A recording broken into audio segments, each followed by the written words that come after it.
Valentine's Day is a holiday celebrated annually on February 14th. It is a day to express love and affection towards significant others, friends, and family members.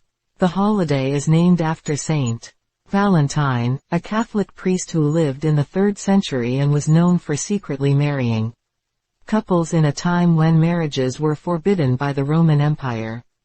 On Valentine's Day, people exchange cards, gifts, and flowers, and spend time with loved ones.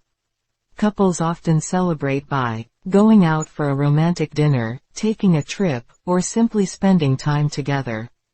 The holiday is also associated with symbols of love, such as hearts and Cupid, the Roman god of love. In addition to romantic love, Valentine's Day has become a day to celebrate all forms of love, including the love between friends and family.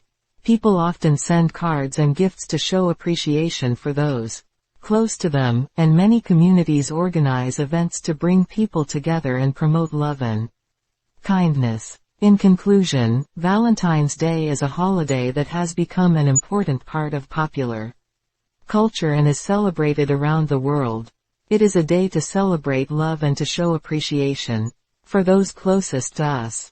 Whether you choose to celebrate with a romantic partner or with friends and family, the day provides an opportunity to spread love and kindness to those around us.